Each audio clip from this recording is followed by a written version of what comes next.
A very good morning and a warm welcome to one and all gathered here. It gives me immense pleasure to welcome each one of you to the celebration of the 84th CSIR Foundation. Before we start, in connection with the Vigilance Awareness Week observed from 27th October to 2nd November 2025, on the theme Vigilance, Our Shared Responsibility, I request our Director Sir to administer the Integrity Pledge in Hindi. The pledge will be displayed on the screen.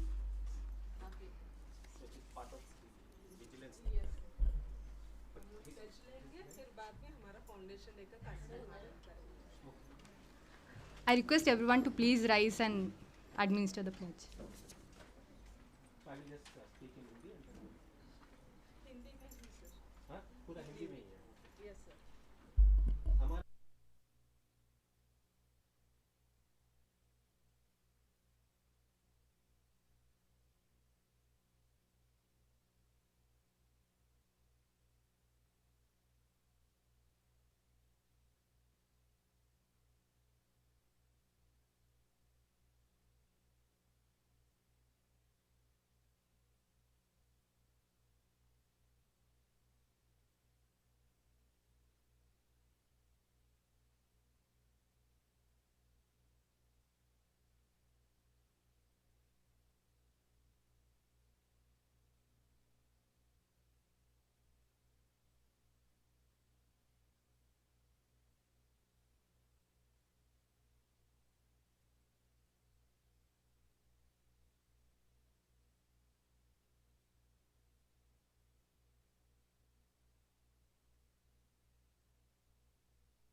Vigilance awareness week का implementation करने के लिए बहुत सारे competitions की भी आयोजन कर रहे हैं। आप सबसे निवेदन है कि सारे कॉम्पिटिशन्स में पार्ट लें और इसे और आगे बढ़ावा दीजिए, क्योंकि हमारे नेशनल लैब बनने के बाद I think this is the second vigilance awareness week we are celebrating on our own. So please participate in all the activities and आपके जो भी सूचनाएं हो for better improvement of organization and our office culture, please forward them to our director. We can have a discussion with all the staff members and we can implement them. Also, I think you are giving 3 talks, like all the 3 heads of Yes sir, this week we have. Everybody attend that. Yes, and आपको तो schedule मिल ही गया होगा, हमारे email से भी madam Rajalakshmi madam forward कर रही हैं। तो एक दिन टॉक होगा हमारे परचेस प्रोसीजर के बारे में, मिस्टर संजय सुमन देंगे, और अकाउंट्स के लिए Kanaklata Mishra madam she will do, and conduct rules dos and don'ts वो मैं हैंडल कर लूँगी, and whatever the issue is please come forward, we can have a nice discussion on the day of election. Thank you. Aishwarya. Thank you. Every year, on this significant day of 84th CSIR Foundation Day, we come together to celebrate the India's greatest pillars of science and innovation. CSIR has been at the forefront of scientific discovery and national development. CSIR continues to empower India's growth through innovation, technology, and research that impacts millions of lives. Today, as we celebrate 84 years of scientific excellence, we also take pride in the values of dedication, collaboration, and service to the nation that CSIR embodies. We are privileged to have amongst us a distinguished gathering of scientists, leaders, and guests who have been instrumental in advancing the scientific vision of CSIR. I now take great pleasure in inviting our esteemed dignitaries to kindly come upon the dais. Director, sir, please.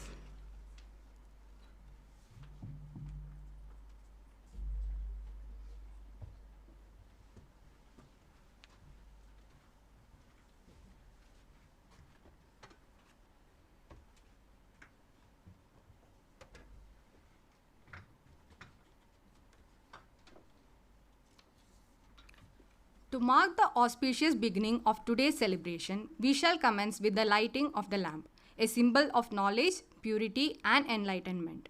I request our dignitaries on the dais to kindly come forward for the lighting of the lamp.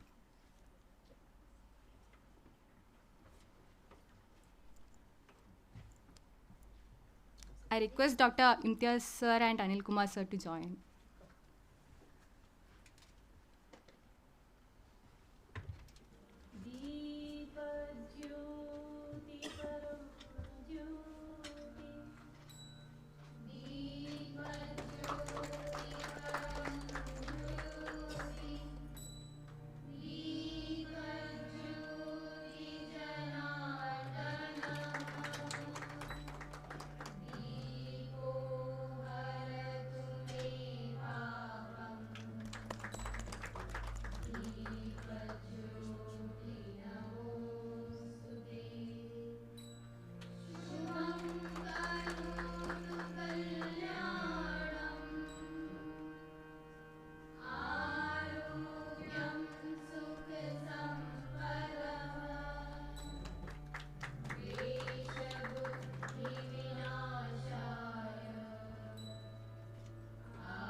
We will now have an invocation song sung by Ms. Danya Dharman, invoking divine blessings and setting a serene tone for the day.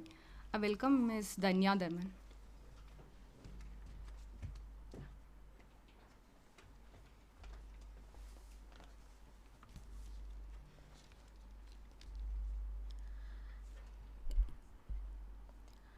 ये मत कहो खुदा से मेरी मुश्किलें बड़ी है, ये मत कहो खुदा से मेरी मुश्किलें बड़ी है, इन मुश्किलों से कह दो मेरा खुदा बड़ा है। आती है आंधियाँ तो कर उनका घेर मकदम, आती है आंधियाँ तो कर उनका घेर मकदम, तूफान से ही तो लड़ने खुदा ने तुम्हें खड़ा है। ये मत कहो खुदा से मेरी मुश्किलें बड़ी है, इन मुश्किलों से कह दो मेरा खुदा बड़ा है। अग्नि में तप के सोना है और भी निखरता, अग्नि में तब के सोना ए और भी निखरता, दुर्गम को पार करके हिमालय कोई चढ़ा है, लाएगी रंग मेहनत आखिर तुम्हारी एक दिन, लाएगी रंग मेहनत आखिर तुम्हारी एक दिन, होगा विशाल तरवर ये बीज जो खड़ा है। ये मत कहो खुदा से मेरी मुश्किलें बड़ी है, इन मुश्किलों से कह दो मेरा खुदा बड़ा है, इन मुश्किलों से कह दो मेरा खुदा बड़ा है।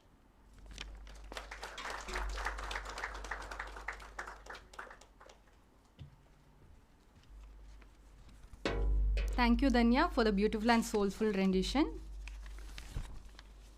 To extend a formal welcome and set the tone for today's celebration, I now invite Dr. Imtiaz Ahmad Parvez, Chief Scientist and Head IDRD and TMD, to deliver the welcome address.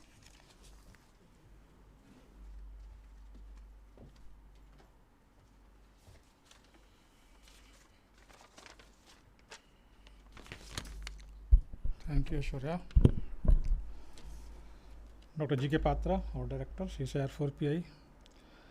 Professor Tarun Saurabdeep, Director, CSIR, Director RRI, and our today's chief guest. Guest of honor, Dr. Shriram, Director, CSIR CRI. All our distinguished members, friends of the dais, all the students and young staff, good morning. Very warm welcome on behalf of CSIR 4th Paradigm Institute, on my personal behalf. Today we are here to celebrate CSIR Foundation Day, and as we all know that CSIR was founded on September 26, 1942, and this year happens to be the 84th CSIR Foundation Day, and that is representing the logo which was designed for this Foundation Day, that is 84th CSIR Foundation Day. CSIR Foundation Day, as Aishwarya also mentioned, undoubtedly served to reaffirm CSIR's unwavering commitment to leveraging science and technology for societal benefit, and to inspire a new generation of scientists to continue this legacy of excellence and service to the nation. For the last few years, we are celebrating CSIR Foundation Day at Delhi. The celebration in Delhi was a prestigious and forward-looking event centered around the theme Atmanirbhar Bharat and held at Bharat Mandapam. The ceremony was graced by the chief guest, Dr. Jitendra Singh, the Union Minister of State for Science and Technology, who underscored CSIR's pivotal role in advancing India's self-reliance, that is Atmanirbhar Bharat. And the occasion was a moment of reflection and pride, honoring over 8 decades of sustained contribution to nation building through groundbreaking scientific advancement and technological innovations. So on occasion of Foundation Day, CSIR Foundation Day, several CSIR labs, they hosted open day for the public, students and scholars to visit, see our exhibits, and discuss with scientists, and then try to understand how CSIR is building. And we too at CSIR 4PI had an open day for college students and school children, including the family and friends. Of course, our director was not present here. He missed the open day, which was really very good gathering. And because all the directors were gone to celebrate CSIR Foundation Day at Delhi. So this is our today's formal CSIR Foundation Day celebrating at CSIR 4PI. And we are really fortunate, blessed that today we have with us two very distinguished researchers, scientists to grace the occasion. Professor Tarun Saurabh, Director of Raman Research Institute, as a chief guest, and the guest of honor, Dr. K.J. Sriram, our own CSIR family, Director, CSIR Central Leather Research Institute. So it is an honor for me to introduce our guest, and then we can start the function. So I will start with our chief guest, Professor Tarun Saurabh. He is a distinguished cosmologist. At the present, he is a director of Raman Research Institute. He was graduated as an engineer from IIT Kanpur. After a short stint in automobile design, he decided to pursue a PhD in gravitation and cosmology from Inter-University Center for Astronomy and Astrophysics, called IUCA, in Pune, where he worked under the supervision of Dr. Jayant Narlikar for the first couple of years. He carried out his postdoctoral research at the Canadian Institute of Theoretical Astrophysics and Kansas State University before returning to a faculty position at IUCA. He is currently on deputation leave as a distinguished professor at IUCA and has also been the chair of physics at ISAR Pune. Over 25 years, he has built and led a cosmology group on cosmic microwave background studies. Professor Saurabh led the sole Indian group within the international team of the Planck CMB space mission of the European Space Agency.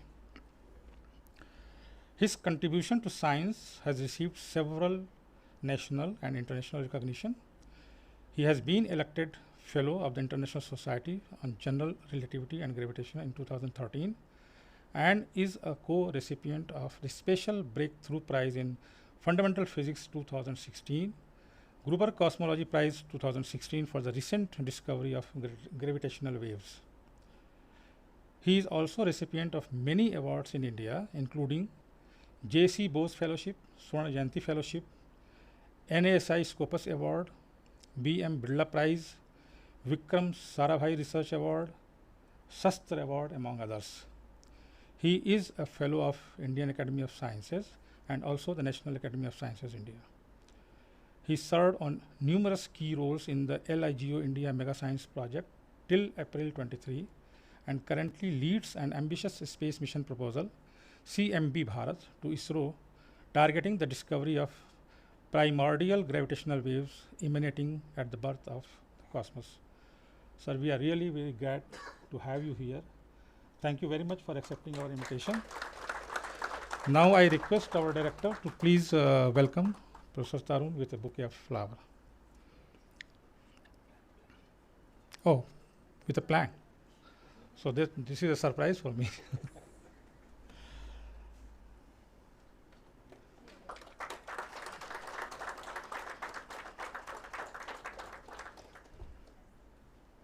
Thank you, Dr. Patra. Dr. K.J. Sriram, he is the director of CSIR Central Leather Research Institute. He is guest of honor of today's function.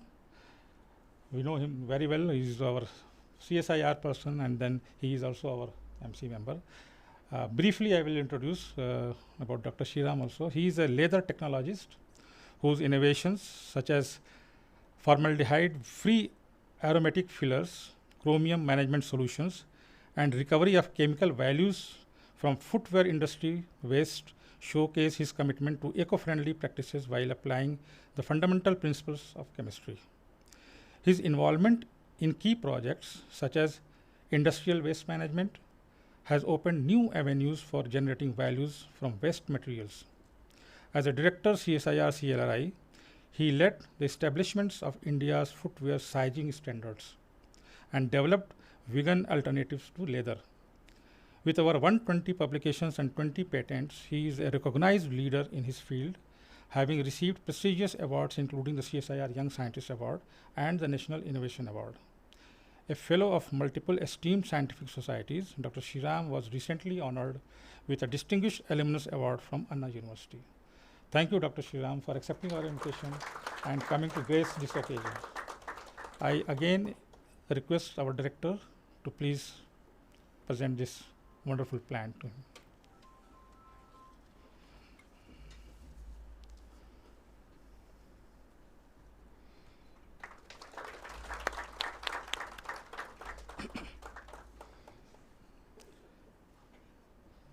Thank you.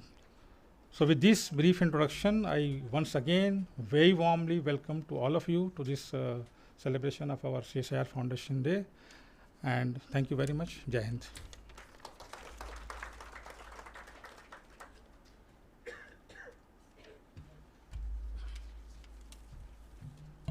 Thank you very much, sir, for the warm and welcoming words. It's now time for one of the most awaited segments of our program, the CSIR Foundation Day Lecture, on the theme Mega Quest, a Path to National S&T Excellence. We are honored to have with us Dr. Tarun Sauradeep, Director, Raman Research Institute, Bangalore, a visionary leader whose contributions to research and science are truly commendable. Sir, we invite you to share your thoughts and insights with us. Please, sir. Are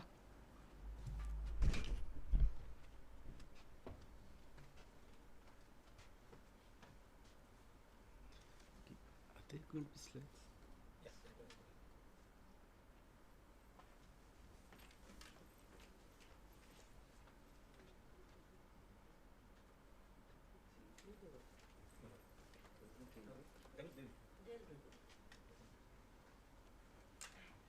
Okay.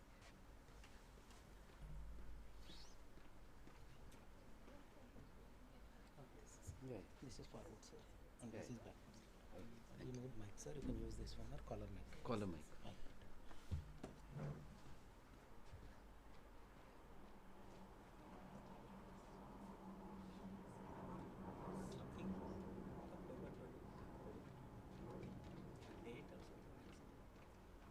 Oh, okay. No, they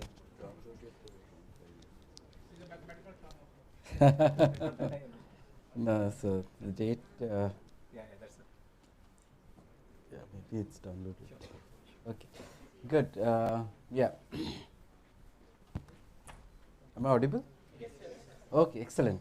I mean, I begin by thanking CSIR Fourth Paradigm Institute for giving me this opportunity to speak to you on your Foundation Day. It's an honor indeed to be here. And I wanted to send out one message, and essentially that, it's my sort of experience, and what I wanted to, what I learned from my career is if you should look carefully at anything that you use in your day-to-day life, the sort of end products of great technology, you would really trace it back to a grand scientific quest.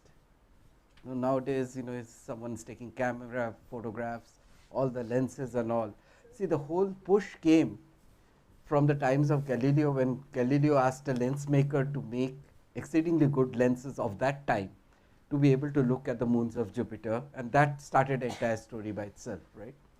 So this is important to realize that if I want the nation to really get to the frontiers, we need to be asking the frontier questions. Okay, so that's what I try to think of a name, and I call it Mega Quest. And of course, I have my own areas where the quests are, but I wanted to give this general message to this large audience where you may be working on very different things, but there are major challenges, and if we get together to fight them, that's where we generate technology, that's where we generate the forward path in science and technology. So let me sort of illustrate this with an example from my own life of this LIGO India project, which is coming up now in Maharashtra, and I will try to not give you too much detail of the science, but largely try to tell you what really was the thinking behind it, how one would think about this. So you see, what would come up is going to be a landmark apparatus. It's a apparatus where anyone would see the central lab is actually 20 meters high. This is from engineering drawings, actually 3D rendition. And it has a laser which sends out lights along two directions through tubes which are held at ultra high vacuum over 4 kilometers each. The entire 8 kilometer and all other chambers, everything is one contiguous vacuum system. Now that itself, the quest to build such a thing, to see something maybe, not too many of you will relate to. We are trying to look at gravitational waves from distant objects. But the point is, if we want, mankind wants to do that, then you need to push technology. And that's where the whole growth happens, because, big quests push technology. It could be the same for climate science. If you want to deploy a huge number of instruments and your current instruments do not make economic sense, that's when people will think of how do I do this on a grand scale. And in fact, I'm very glad that RRI and CSIR have an MOU under which we are working towards that. So what are the elements of this, right? So I think particularly addressing young people, you should be thinking of things that will become important, coming years, 10 years. Okay, just rushing on things that are already happening is one part, but one should really, look at an emergent science and technology thing, and early enough, right? We are into data science, we are into artificial intelligence, we are, RRI is very big in quantum research. All this, actually, we are a decade or two late. I would say that as a country, we have not really captured them this. And then, there are elements to that which I will point out as I go along, but ambitious, it should be ambitious, path-breaking science. And path-breaking doesn't mean, it should be necessarily fundamental science, or it could be path-breaking in terms of how do you make sure the greenhouse effect doesn't grow further, or how do you make sure that we are able to, kind of manage the database on the sizes of a country like India, right? These are challenges which the West doesn't see. They have not really dealt with numbers that India deals with, our railway systems. You see, so we should be proud of things we are achieving, and that's because of a specific situation, and we should really see what is it that we do that. The other part I would try to emphasize is collaborative ecosystems. This, in my opinion, when 2000 I got back as a faculty, I had seen the science happen outside. The biggest difference I saw were a couple of them, right? One is we don't work together too well. We don't have that culture of, two institutes of distant variety, in different agencies. We don't have this easy way of getting together on a common project problem. And that is something we need to break. Everyone says that silos have to be broken. But I don't believe this can be done by governmental things. Government saying, oh, tomorrow agency A works with agency B. It has to be people. Everything is driven by scientists, pushing that I need to work with so and so, right? So there was a time when, RRI used to work very closely with NL, right? Actually, it has, to me, it is like strange that now we don't have much of a connection in science, right? So it's kind of important, which there are certain elements I realized are important to make that happen, which is what are the barriers. We have to respect the diversity of expertise. Our distinguished guest of honor and I come from very different fields, but we know that each of those fields have some importance. We are doing that, and maybe there's an expertise we need from each other. Work culture, relative strength, self-organized, these are things which places which have really managed to go forward have been managing to also overcome. Okay, and it should be actually self-organized. how much ever, we have this tendency in the academia particularly to always put the whole blame on, oh, the, so and so agency people don't do this, migrant. I mean, you look at the system, you will see who is running it. It's actually, all the committees are academics. All the, the poor guy who's sitting there is just moving files. I mean, why are you pointing fingers at that? I mean, have you done your job? This is the question that I think every young person should ask, right? Have we done our job?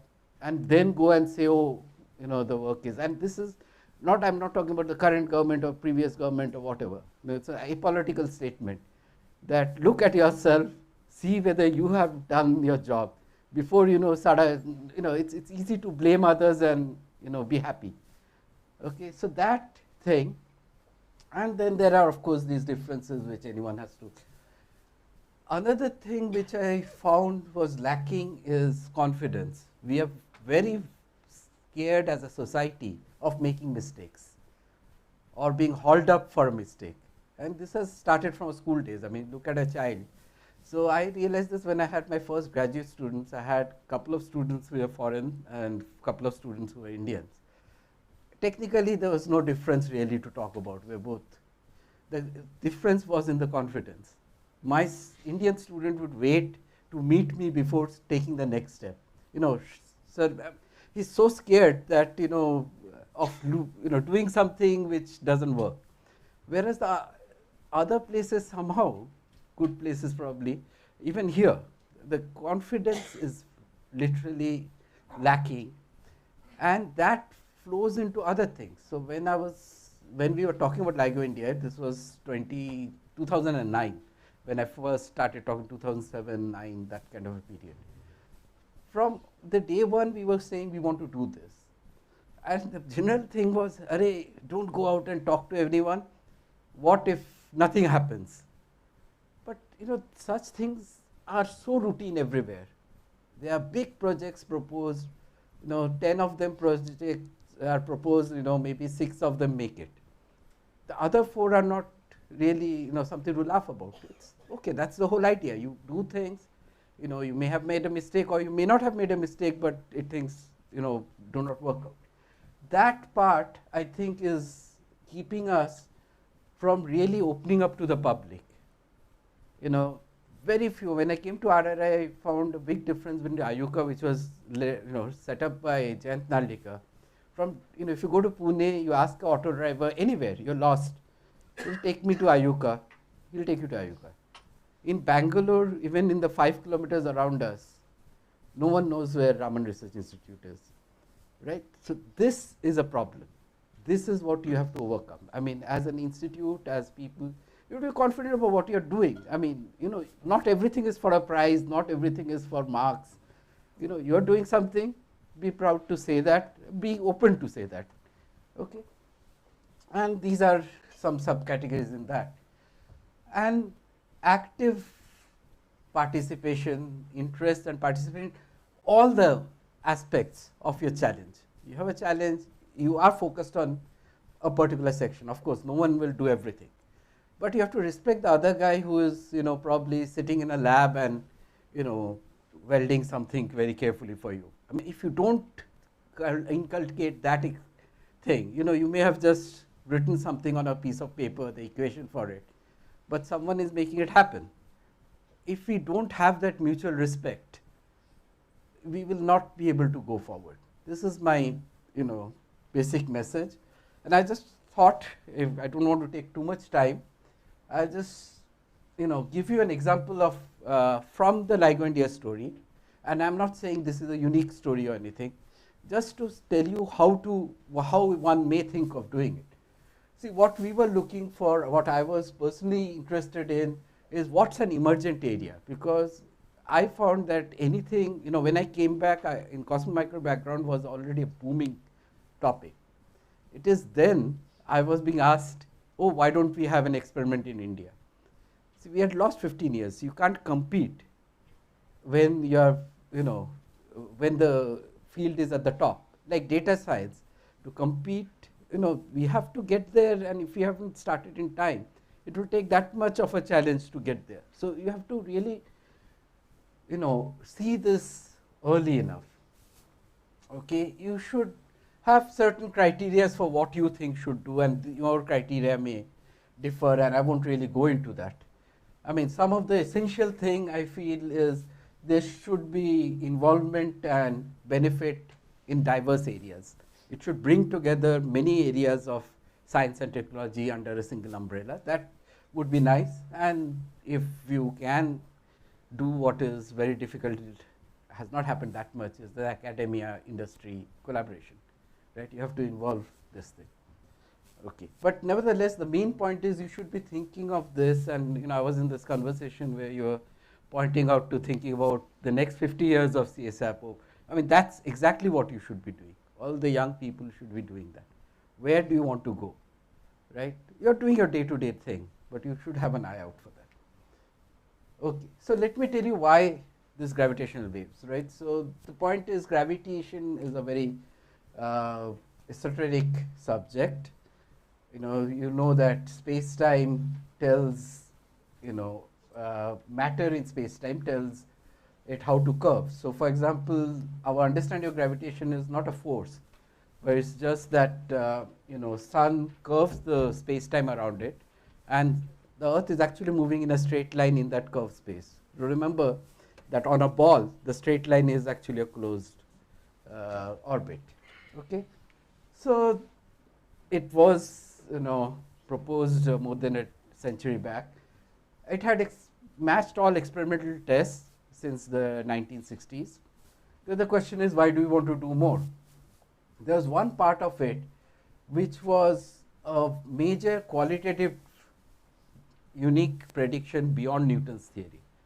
Of all the other things that we had tested, you could think of modifying something like laws of Newton's gravitation and try to fit it. But Newtonian gravity doesn't accommodate traveling waves. And we know that just like electromagnetic waves, if you move charges, waves go out. If you move matter, then matter goes out, and it's sort of filling up the entire universe. It's something in which, if you think we are seeing the universe in light very well and across the spectrum from radio to gamma rays, gravitational waves opens a amazing window. Everything is emitting gravitational waves hugely on astronomical scales, and we are not really doing it. So I'll give you what really drove this whole enthusiasm in India. So what we realized is the current detectors at that time in US had a reach out to the universe. This is us in the center, and these are galaxies around us. It was only looking at the very, very local place. Okay, but the next generation would be looking 10 times further. Okay, and what matters here is the volume change. So if it's 10 times more distant, then you have 1,000 times the number of galaxies available to you. Okay, so event rates, which we knew were like completely subunity, that means less than 1 per year, would basically go into tens of events per year, right? Yeah, thanks. So this immediately told me that this area, they will take time to get there. So they built it in 2015. We started in 2011, we made the proposal. And we went ahead and did that, not for the detection. It was very clear that may not be, to me at least, that our thing will not come up in that time. But it would enable astronomy to be done. So this is the quest. Can I use gravitational waves that are coming, not only just for the detection part, but to do astronomy with it?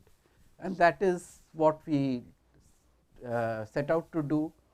And the thing why India should get involved, because it involves getting over challenges in technology, which at this time, is a few pegs above what we are capable of in India. And everywhere we are now catching up, right, on these fronts. Okay, and then there is a geographical advantage of having this detector very far from India, which is what is emphasized by most people. One thing that is very important to realize is we have a demographic advantage which is unparalleled. Before LIGO, India came up, There was the same idea of Australia was going to do it, and we were thinking of participating in it. When I went to Australia, the only question in my mind is who is going to run this? Because all their students and postdocs largely from India and China, right? So you see, in India we don't have that problem. We in fact have it the opposite. We have extremely talented youth, looking for challenging things to work on. Okay, so that is a big opportunity, and that is the opportunity we bring. So the thing that I said, when you're looking for a quest, you just look at what LIGO India touches. It allows us to do astronomy, which people say, okay, fine, you're doing astronomy. It will allow us to, sort of address some of the fundamental questions of physics. But you look at these are kind of technology that India is really desperately trying to get to the peak, and LIGO by definition uses what is the best capability globally in each of these. Okay, and we are doing it as LIGO will be set up in this thing. Of course, for you guys, I mean, huge. I mean, this is kind of dwarfed by all this, but the kind of computing challenge, big data challenge that we have is really very, very challenging part, right? And then that is what you should do. And then, of course, you have a collaborative model. I already went through these points. And so, for example, when we set up, this is from 2009. You see, already we had 10 institutions signed up for it. Researchers from 10 institutions. They all had MOUs, and then there are other institutions where researchers joined. So we, from the beginning, we said it cannot be a single institute, single this thing. It has to be a national level collaboration. Okay, and we started this. It was informal. The Indigo consortium we had set up had no connections to, formal connections to any institute. It was just a virtual, consortium. Yet, we proposed what is now a 2,600 crore project to the government of India, and the government of India did listen to it. It didn't have any institutional this thing, right? So that's the amazing part. What I'm saying is, it's not that you need your institute to push it. Get together, create a situation, and do it. So this is from 2017, 16. You can already see researchers from various places abroad, as well as researchers from India, getting together in meetings, trying to understand each other's, where we stand, where they need, what do you need to pick up. And you see the list of institutes have grown. And then, as I expected, as one expects, we have got all the astronomers excited about it. All the astronomical facilities in India are geared up and are already doing gravitational waves follow-ups. Okay. And then, of course, you have to get funding. I think the only point I will make here is public outreach. Essentially, you have to go out and get a lot of people to be aware that you're doing this. I think that's very important. And, because when we got the approval, it started on extremely big bang. I mean, the point is, even before the approval, when the discovery was announced, the Prime Minister himself tweeted. So it was already somehow the mindset that something major is being thought of in India. And this is, in an area which is quite, you would wonder what does it mean for a common man. And so what it means is the technologies that we will develop. So the Prime Minister himself was at the signing. He met us all. He went and met the US scientists. So you see, this, I'm not saying just the Prime Minister. What I'm saying is, this came because from 2011, this has been always around. We said we are trying to do this, and we have seeking approval, right? And if the case is good enough, we get it. If it's not, then we don't get it. Okay, so sorry. And as a person, each of you should, as I said, do your job for the challenge, but have a healthy interest and respect for every aspect that is going on. Otherwise, the team cannot work together. Okay, and this to me are very simple things. I mean, I myself, I'm a cosmologist, so I probably don't worry about Earth, but I was, personally heading the site search. Over 6 years, we looked at about 40 leads. We were planting seismometers. We were doing this. After that, we selected a site, okay?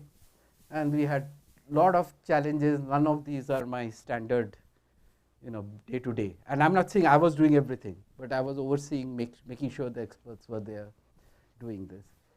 We are planting, I mean, this person here is a former student of mine who is a faculty at IUCA now, right? He went and planted seismometers to measure. So do what is required, right? I mean, you should be open to doing it. We worked very closely with Space Application Center. Our entire scientific feasibility study was done on cartograph data, cartosat data. Cartosat data was provided to us, high resolution, but we were the ones to identify, oh, that's important for us. We went to Space Application Center, and we were given that. So this is the kind of collaboration. This is Tata, consulting engineers. This is industry thing. When no industry person wanted to do a feasibility study unless you had, on the ground, kind of measurements of the land, right? They just, unless it is a survey thing. But we had space data from which you can reconstruct the 2D. Tata Consulting Engineers agreed to do it and did a very good job. And later, when the actual survey has been done, we compared, and the space data is equally good. Absolutely, there's no difference. So to me, that's a big message. This facility, you saw the 4 kilometer thing, is 174 hectares, right? So imagine an industry wants to look for a place to set up. They don't need to even land anyone on the ground. Our Indian Space Research Organization has data from which they can study any land, get a study done, right? At least at the first level, feasibility studies can be done. We put up, guest houses and all on the campus well in ahead. Some of the chambers are being built in India. I mean, everything is being built in India, but we prototyped them during the seed funding. And these are mammoth chambers. These are not things that are usually built, right, in India. And we have done that. We transported them. Then this is a beam tube, section of the beam tube with what is more important is the cryo pump. So it's a cryo pump built in India by an Indian industry, working at par with the best in the world, right? And it's a very challenging design because the cryo pump opening is 1.2 meters diameter. I don't know whether any of that makes too much sense to you, but but these are where we are, kind of doing. This is how, we have a simulated thing where we can actually look at the US detectors, how they are working. So someone can learn how to control this detector sitting in India. Okay, and okay, there are various elements being built at Rajarama Center for Advanced Technology. These are, blade springs. So you can. So what I wanted to point out is that there is an example where we set out, we identify an area which we think is important. If it is really important to many people, then many people will join it. So that was one. And then the point is, we didn't really wait for blessings from various, institutes, agencies. We did a very thorough job. We wrote a very detailed proposal, and we had a planning commission, then had a mega science division. We presented it there. Okay, and then we did what was necessary, but as a group. And then, of course, now it's institutionalized. It's a DAE, DST project, and it's going forward. So my main message is, identify in your own domains. Identify what is the important thing to do, what is going to come up in the next 10 years. And I would say just get going. Talk to your peers, find a resonant group, and then I don't see if we could do this, and it's coming up. In any area, I think it provides a sort of guideline for how you should go. And it sort of keeps you independent of whether, you know, India has this, that, our systems, our this thing. I mean, for example, people talk about the bureaucracy. I can tell you I went to probably 60, 70, you know, district commissioners, state government places. I have never found anyone not encouraging, not pushing us. Right? I didn't have a bad experience. I mean, it may be kind of strange, but this is something that I don't think is also recent. It's been years. Our bureaucrats are not necessarily always obstructive. Okay, I think often you should see that, you know, they helped us in ways which are unimaginable. Right? So I think I'll leave you with this thought on this Foundation Day. It's a very young institute, and I wish you all the best. It's also in a very exciting area. I myself set up the, you know, Department of Data Science and AI in IISER Pune. So it's something that I personally would like to see grow in a big way. So all the best to you. Thank you. Thank you.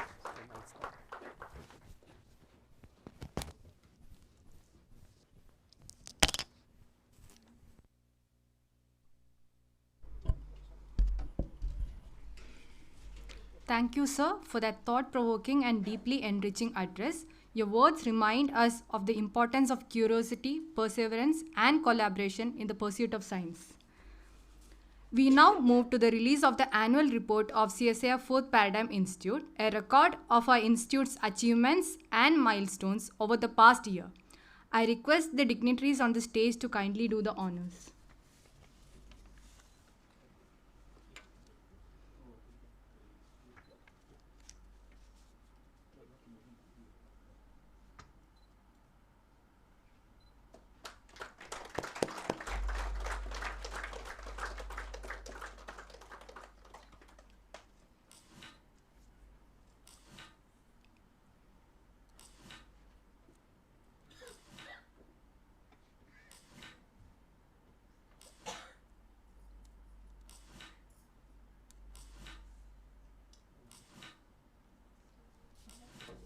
Thank you, sir.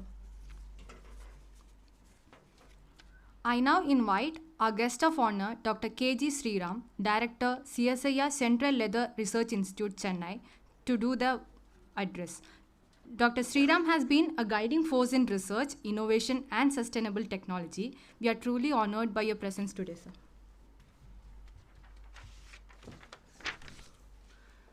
A very good morning to the people in the dais, my friends from the CSIR family. Let me take this moment to speak about CSIR a little bit.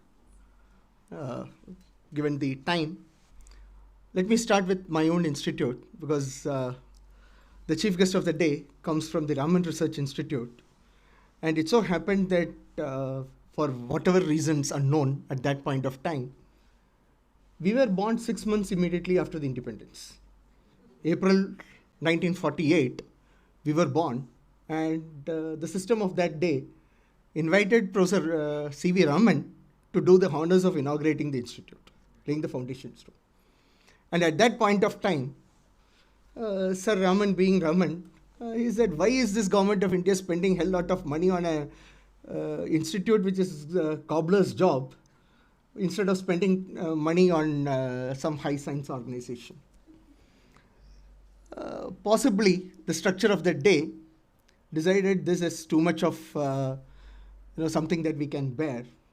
And truly of CSIR, I must say, that institute transformed the leather industry, which was at that time exporting about 40 crores worth of raw hides and skins, into what is today a 40,000 crore exporting industry.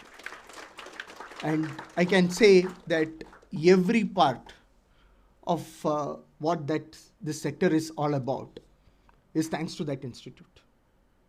Of course, today if you go back and ask, some of them may say, I don't even know CLRI. Sir was saying nobody knows the address of Raman Research Institute. But I would take that as a honor, because it's not that if we are not there, you don't exist. Even if we are not there, you have now learned to be on your own.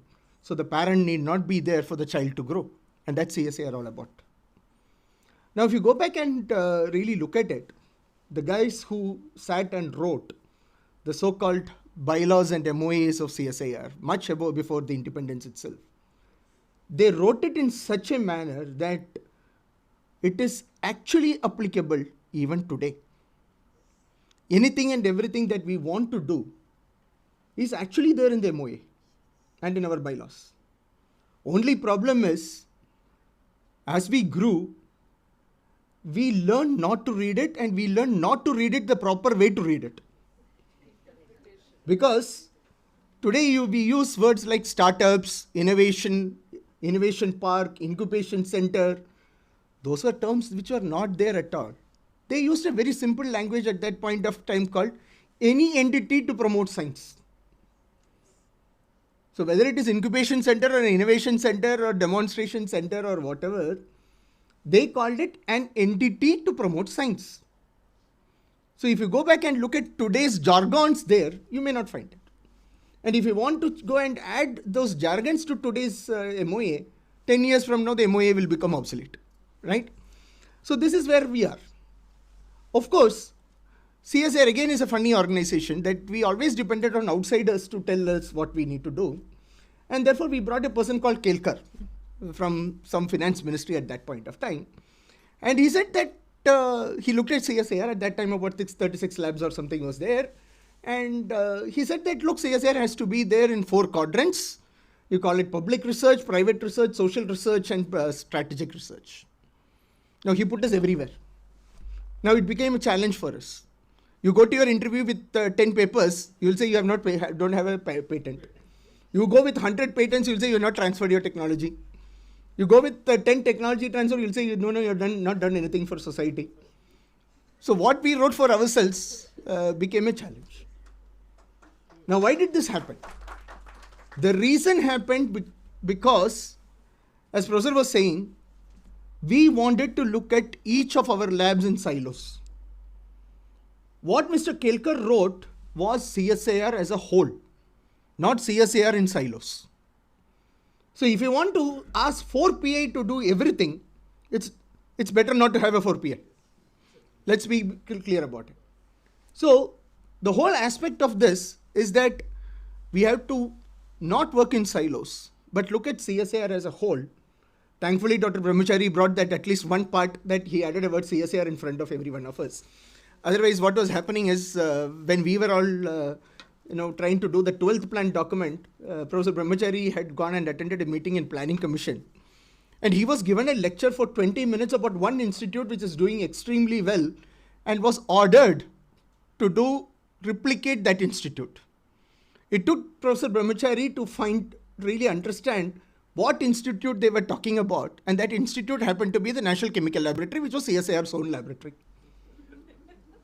So that day, Professor Brahmachari decided, look, I'm going to add this word CSIR in front of every one of us so that at least people will know that we are part of the same group, right? So at least that change came, but mindfully, we need to bring that change.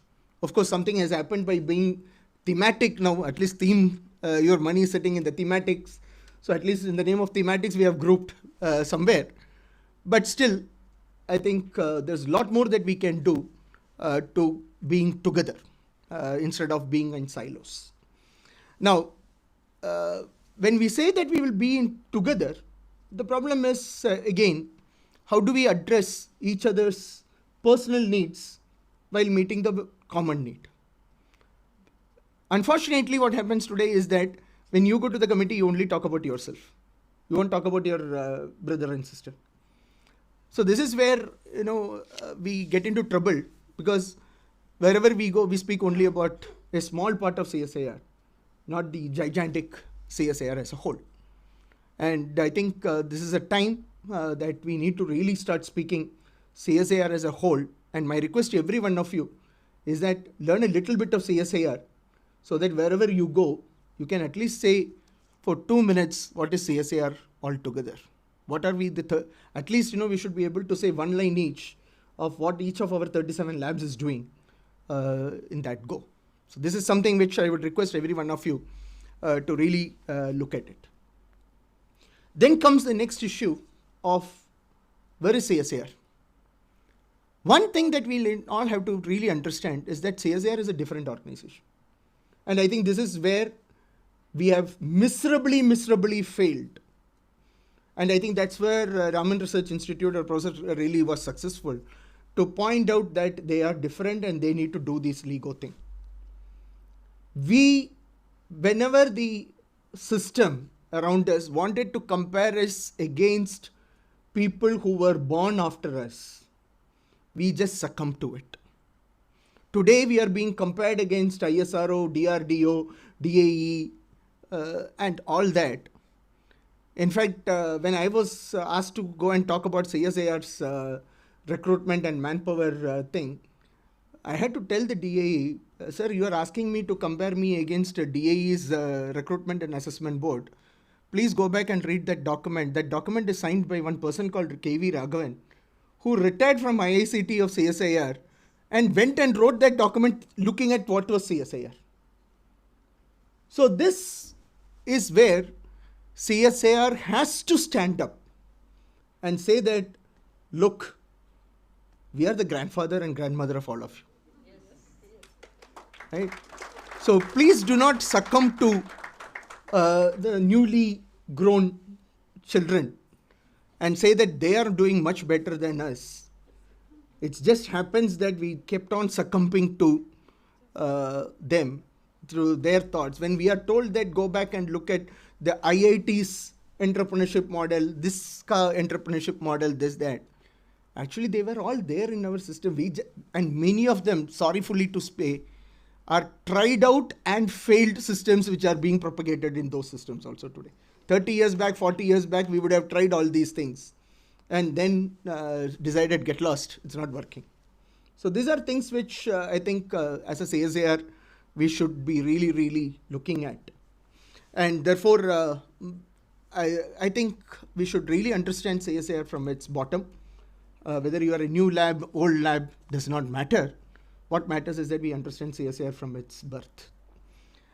Then comes the issue of two aspects. One is, it's become a kind of slogan today that we say that we have to work with the industry, we have to work with the academy, we have to work with the state, we have to work with the ministry. Please understand that yes, for our sustenance, for the money, we'll have to work with every one of them. But at the same time, there's one aspect which Professor said today. CSIR's strength is to understand what is needed 10 years from now, 15 years from now. If you try solving a problem of today, it will take us 4 years to solve it. By that time, the problem will not exist. Rather, we'll have to look for problems that is likely to come up 5 years from now, 10 years from now, and invest most of our energy there, while the bottom ones, which for the sake of funds, we may have to put a small amount of time as well. So therefore, whatever research that you are planning, if you're planning it for 5 years, please plan for a topic that is likely to arise 10 years from now, not what is around today, because this will not exist. Those days are gone when a particular model of a machine would be there, its lifetime will be there for 10 years. Today, the lifetime is only for a year. By the time you close and open your eyes, iPhone has come out with 20 versions, while in those earlier days, the first version stood for 20 plus years, right? So this is something which we will have to be very careful. So while working with the challenges of the industry and the country of today, I think we must also focus on what the country should aspire for 15 years from now, 20 years from now. At this point of time, actually speaking, we must actually lead the country to solve a problem rather than wait for the problem to come to us. If you go back and look at people like Nokia, their Bell Labs and so on, they are working on problems that don't even exist in the memory. But they are working on it because they know that even if the problem does not come, we will create the problem and get money out of it. So this is what the whole thing is about, right? So we need to be a little bit more agile. Life is not as usual. We are no longer that Sarkari people. Let's consider ourselves as more of a private people. You are a young lab, so I don't have to tell you, but labs like mine, a particular rule position which is there in the government for a very long time, which the government never thought about using. But now we are told, give us the quarterly data of how many you have used under that, the so-called 56J, right? So every alternate day you get an email as to what have you done with the 56J. So invariably, it means that somebody who has not been useful for the system has to be chucked out of the system, which is more or less like the so-called hire and fire, right? So we are all going through that system, and therefore we need to keep ourselves agile. Not that once I have achieved my highest position, then the next 20 years let me take rest. No, it's not that way. I think we need to make ourselves more clear. Just before closing, I think there was one good thing which the Honorable Minister had made us do. And I should say that I think that's something which we should keep doing, because Professor was mentioning about the address issue. The 1 week, 1 lab concept was an excellent concept to tell the world, tell the country, tell the public that, look, we are there doing so and so. So I think in and around your institute's foundation day or something, I think we should keep that activity moving forward, bring the school children onwards to the public, into the campus, or you go wherever they are, tell them this is what we do. We are not just there to, otherwise what happens is one public media, social media post will say that this institute is being fed with taxpayers' money for no use, this, that, etc. And I think we need to be very, very clear. To close, let me just speak about one more aspect of my institute. I think that's something which all of you should look at. There was a time when we were known for leather, and around us, the so-called leather-likes started coming up. Earlier, we used to have these words called false leather, this, that, which was predominantly the petrochemical products. Then came these cactus, mango, this, that. Sooner, we realized that if we stay away from them, they will take away majority of my market.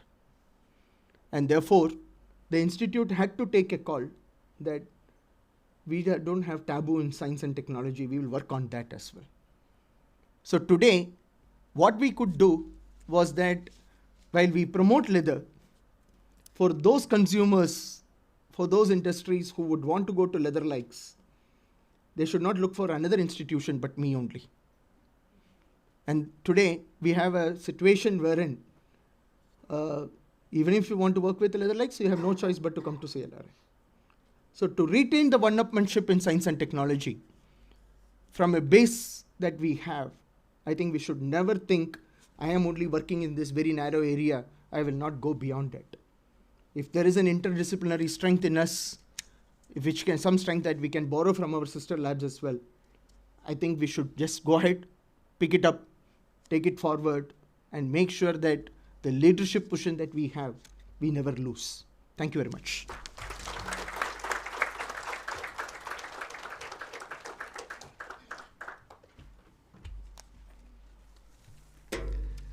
Thank you very much, sir, for that encouraging words and then wonderful speech for inspiring us to continue pushing the boundaries of innovation.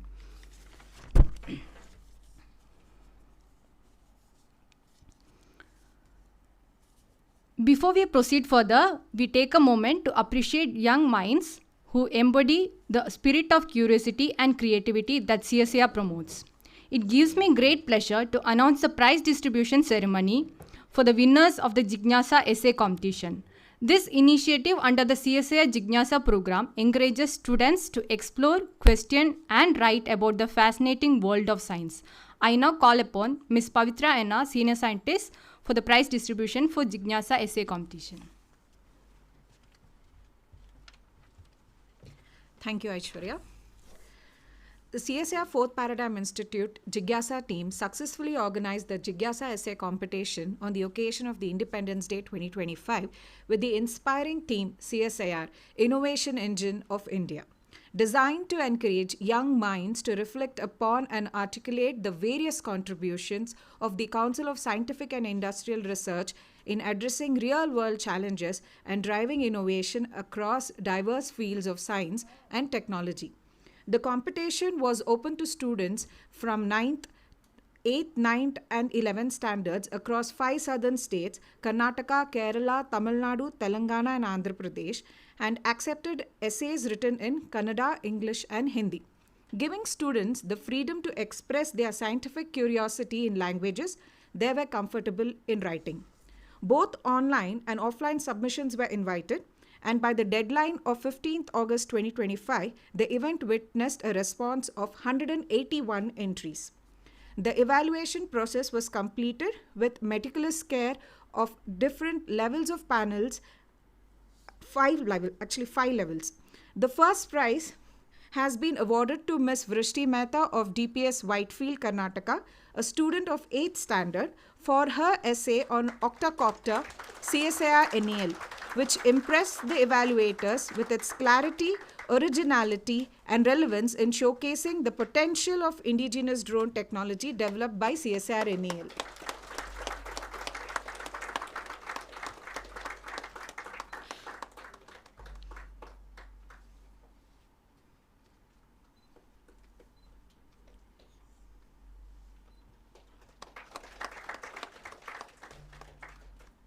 The second prize was won by Ms. Shubhra, an 11th standard student from Wisdom PU College, Mysore, Karnataka, for her essay on arsenic removal technology, CSIR, which highlighted the humanitarian impact of CSIR technological interventions in ensuring safe drinking water for affected communities.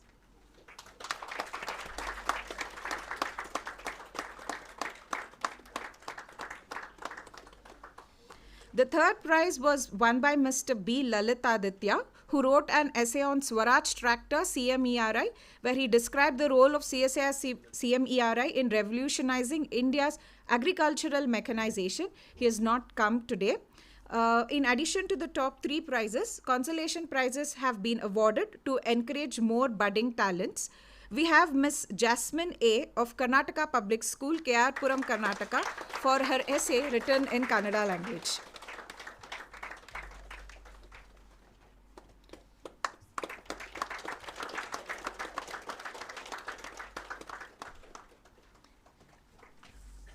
That's it. Thank you. These winners represent the diverse linguistic and regional backgrounds of the participants, showcasing how CSIR's work resonates across different sections of the society and inspires young learners to think critically about science and innovation in the Indian context. Thank you.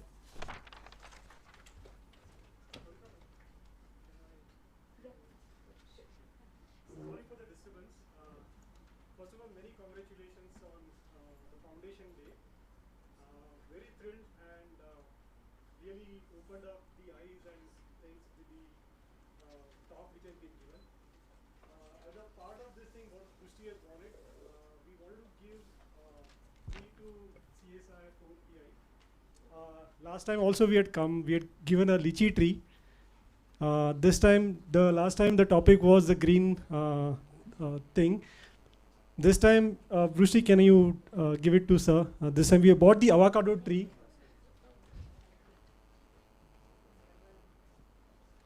It's an avocado sapling. We wanted to grow in the CSI 4PI campus. We also have few more mangoes, ma'am, if you can get it, because they didn't allow us to get it inside. So you can give it to sir. Thank you. Thank you so much, sir.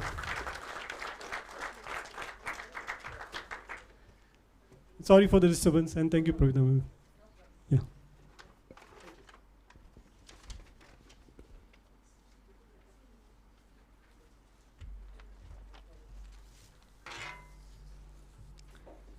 Once again, congratulations to all the young achievers. May your passion for science continue to grow and shine brightly. I now invite our Director Sir, Dr. G.K. Patra, to share your reflections and vision with us on this momentous day.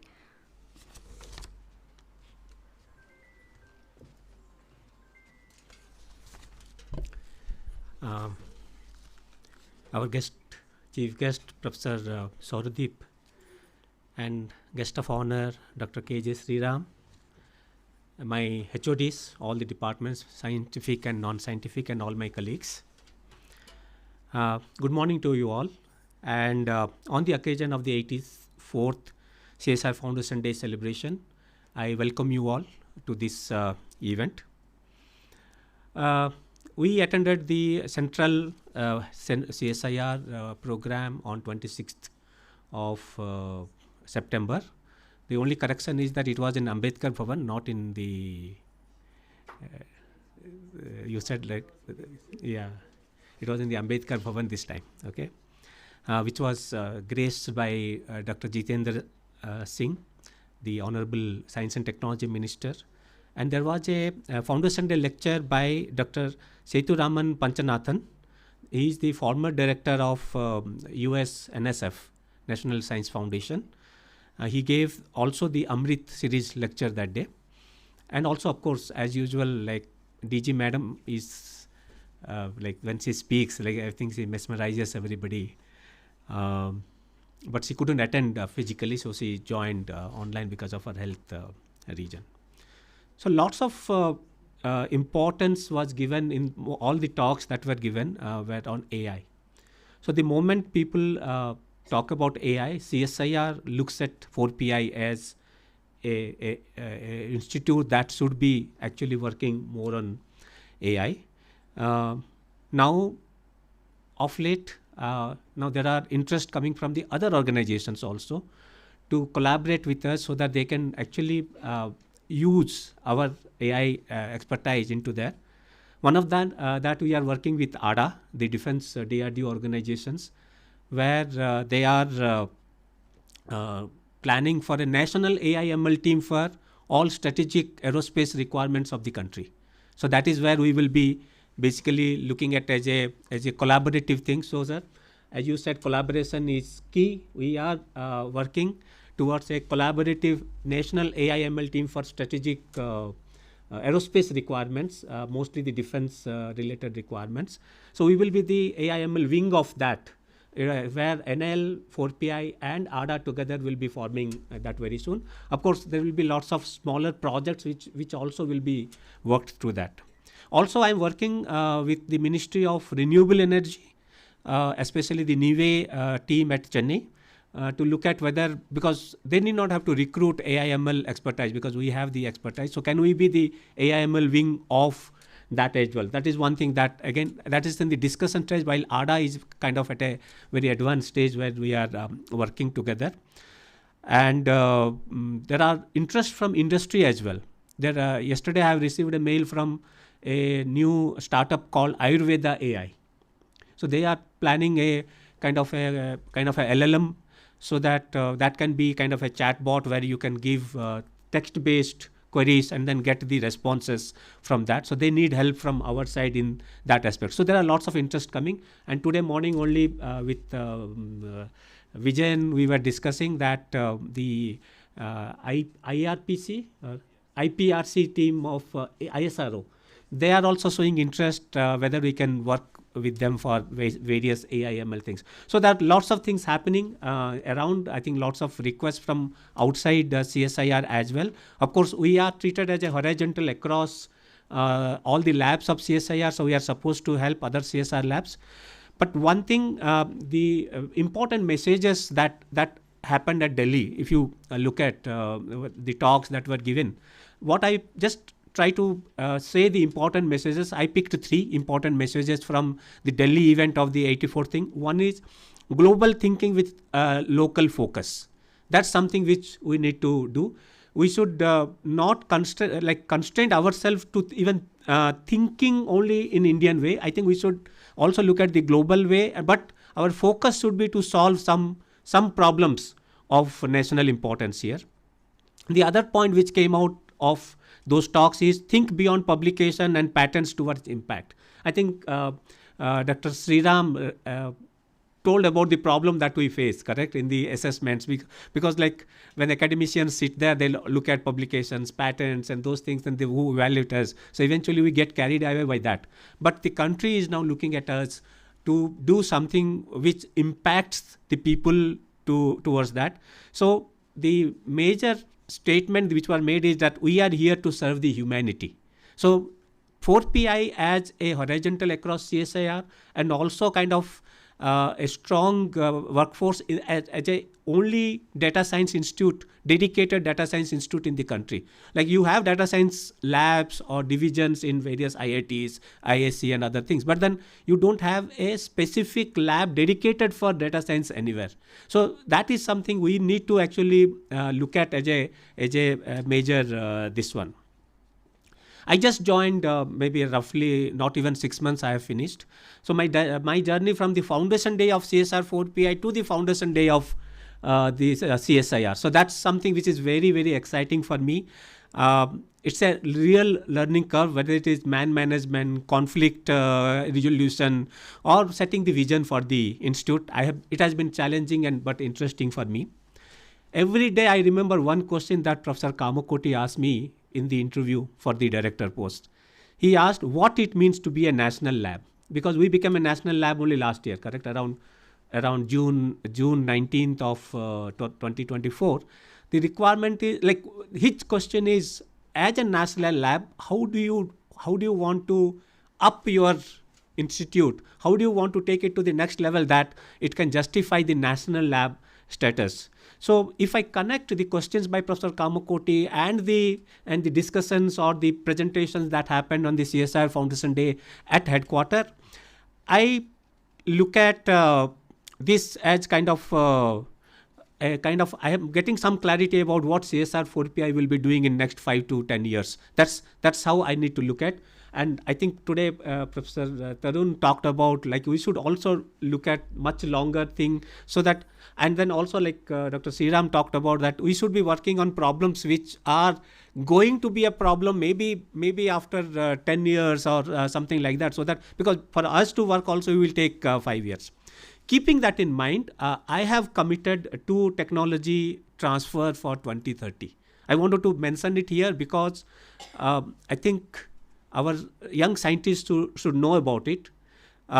It's very important that these commitments that we have made is as an institute, not as an individual. I think I have been hearing lots of discussion about individually taking it forward. No, it is like an institute, and CSIR is going to evaluate us henceforth, maybe next 5 to 10 years, based on the commitment that we have made to CSIR and how we have performed based on that.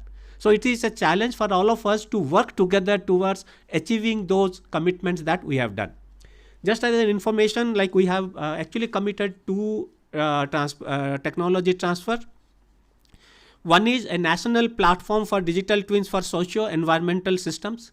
This is basically to build on our rich tradition of our exemplary research that we have been doing for last 38 years in the earth sciences. We have already publication wise, we have excellent in that sense. We have done lots of work. Now it is time that we look at the national problem and how to solve it. I'm trying to look at problems like cloud bursts or extreme events. How can we do it? And that too, along with our AI/ML team coming into picture, they're doing that additional job that can push us further to develop something. Then the other one is very interesting, that is the quantum enabled AI ecosystem. That is where I am very happy that today Professor Tarun is there. And RRI is well known for all quantum related studies that have been done. We have visited their labs, a few of the quantum labs. We are really mesmerized by the kind of lab facility that you have done. Now that we already have the MOU, we would like to collaborate in quantum, in addition to the GNSS and other things that we have been already discussed and then doing it. That's where I will look at. This is something which is right now the way he has defined as a futuristic requirement. Quantum computers, a realizable quantum computer is still little far, but not very far. I don't think we should relax saying that, okay, it will not be. Some people will say, no, it may not even become a generalized computer. It doesn't matter. We should be ready for any eventualities in that. So yesterday there was a call from NL talking about what you want to do as part of the human, that Gaganyaan program of ISRO. What way you can contribute. I think we can contribute in terms of quantum safe communication mechanisms. which can where these satellites and other communications become kind of quantum safe. Those are the some areas where we can do. Maybe we can set up some test beds and other things. We can look into those areas. So let me be clear from this podium to all scientists, especially the scientists below 45 years of age, that we are going to be evaluated based on these commitments, and that is the vision that we have to set for ourselves and work towards that. And of course, we have Dr. Sriram here. He has been kind of a guiding person for us, being the member of our MC. And I still have my handwritten notes that I made in the first MC, where he defined how to differentiate between what should come to MC and what should go to RC. Because we were earlier having a single committee called advisory committee, which is taking care of MC and RC as well. But then when we wanted to have the first meeting, we were completely clueless. How do we, which one we should put it into the MC, which one we should put it in the RC. So he basically made us understand, and I still have 2 pages which I still circulate among others, saying that please have a look at it and decide what all agenda items should get into that. So I think today's talk of Professor Dr. Sriram was know your CSIR. So that's, I think, something which is great. We need to represent CSIR at other forums. We need to know about CSIR, and that's a very important aspect. And as he said, one line for each lab, if we can speak, that itself will be a great success for us. I think we should take it in that spirit and then work towards that. In the end, I would like to urge all our scientists to press the acceleration button, because now what CSIR expects us is to go to the next level, and that we will not be able to do within our comfort zone, working in the comfort zone. I think what he said is to take risk. I think we can afford to take risk because you are a new organization. Always we should be able to take a risk. If we should not fearing failures. I think that is something, and I will be standing between. If somebody comments about your failure is another way of learning things. So let us take that and then work towards that. So we have various. The country has now put us some various padav or whatever levels. One is like to 2030 some vision, 2042, then 2047. So we have multiple levels of levels where we will be evaluated based on our vision that we have committed for future. So let us work towards those things. And I think both the talks today very clearly talked about how our vision should be doing. We should be asking frontier questions. I completely agree with that. We should have grand challenge questions ready with us for the nation. Let us be very clear. I'm not interested in making money out of it, but then let us solve country's problem. That is the reason why I talked about cloudburst. This year the cloudburst has really devastated in the Himalayan things. Can we solve the problem? I actually see a possibility there. But for that we have to work. Our GNSS team, our weather team, our seismology team working together. I am not saying that isolated way. That's the problem. Not only we are isolated as a lab, I think we work silos even within the lab. That is something which is very, very big concern. We need to break the barriers of division, group, everything, work together towards achieving some national level problem and try to solve it. And also, I think, sir, you talked about in your red color one quantum metrology. I think we need to talk to maybe NPL, because they have now initiated working towards the quantum metrology. And also, I think if you have some requirement, I think NPL will be a very great organization where we should be interacting. You are already in this. So that's something which I thought like immediately I picked, saying that they are already working on quantum metrology, so we should be working towards that. So I again congratulate all these winners of the essay competitions. I think they're very young, but then I was, while signing the certificates, I was seeing the topics that they have worked. This is really, really encouraging that our young minds are thinking towards higher goals. I think so I see a very good future for us, all of us. I think these young students will become a scientist someday and then serve for the country. Thank you very much.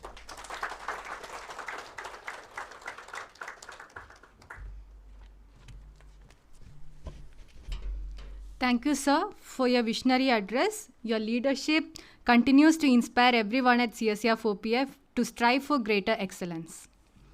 We now take a moment to honor the dedication and service of our colleagues who have completed 25 years of continuous service in CSIR and our respected retirees who have contributed tirelessly to the growth of this great organization. Their work stands as a foundation upon which the future generations continue to build. I now invite our Controller of Administration, Srimati P. Sudharani Madam, for the presentation of mementos.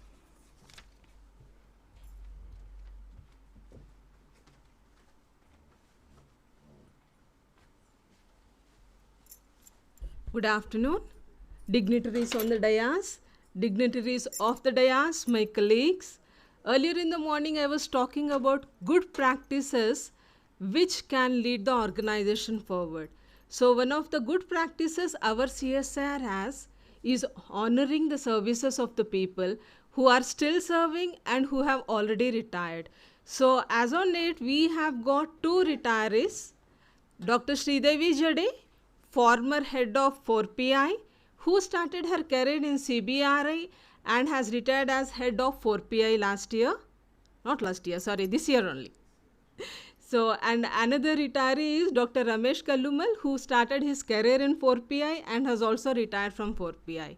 And now it comes to the employees who have served for 25 years, and these people have worked at various levels and still striving for the growth of the organization where they are.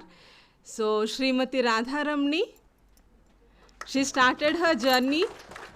I request the chief guest and director to honor the employee. Radharamni has started her career at NAL, then went on to CFTRI Mysore and back to CSIR 4PI Bengaluru.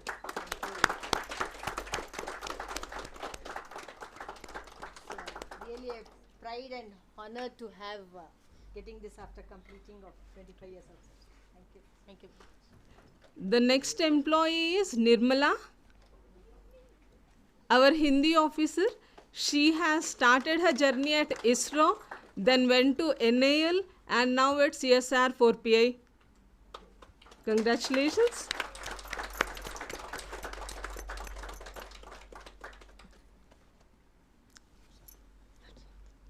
Dhanyavad. I request Aishwarya to take over. Thank you.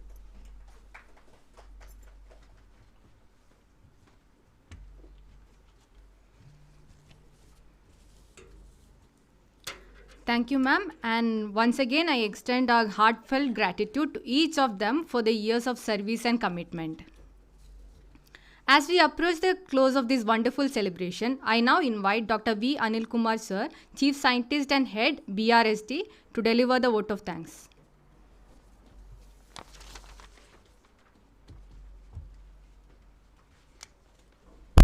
Thank you, Aishwarya, and very good afternoon to all of you. So as we are closer to concluding this function, it is indeed a great pleasure and honor for me to propose the vote of thanks. So first and foremost, I would like to express our sincere thanks to our chief guest, Professor Tarun, from Director of Raman Research Institute, Bangalore, for readily accepting our invitation and coming over here and being with us. And you delivered a very, very excellent and relevant talk. And I think the whole message was to make youngsters to be brave in thinking about the future problem today itself. So all about asking tomorrow's question today, and then that is something which is very relevant to the entire scientific community of this country. And thank you very much for accepting our invitation and coming here. So just to honor you, I request Dr. Gopal, our director, to hand over a memento to our chief guest.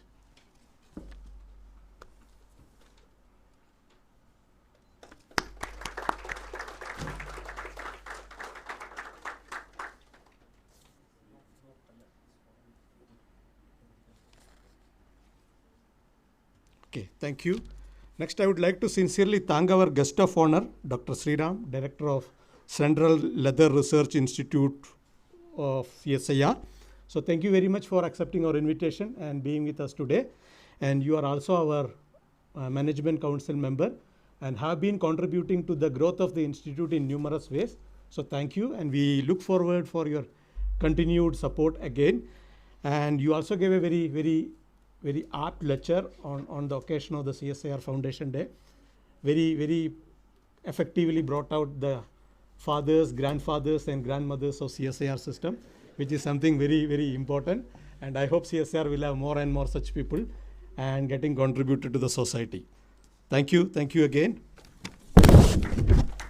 Yeah, we would like to hand over a memento to you. So I request Dr. Gopal, our director, to do the same.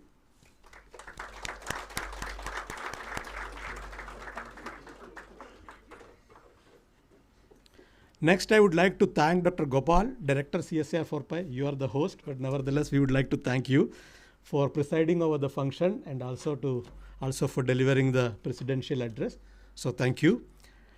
And last but not least, I would also like to thank Team CSIR 4Pi for the excellent team spirit and also coming forward for organizing this function in a very excellent manner. I don't want to name each and every of you individually and embarrass you. It is always what matters is a teamwork. So thank you very much for everybody. So I think the whole institute worked very sincerely towards conducting this program in a successful manner, starting from Director's Office, TMD, Finance, Administration, Purchase, and the scientific community of the institute, as well as the students and project staff, everybody. So once again, thank you everybody for your active involvement, and we look forward for a similar participation in the coming future as well. So I think with this, we are coming to an end of today's Foundation Day function, and we will have a national anthem and then break. Thank you again.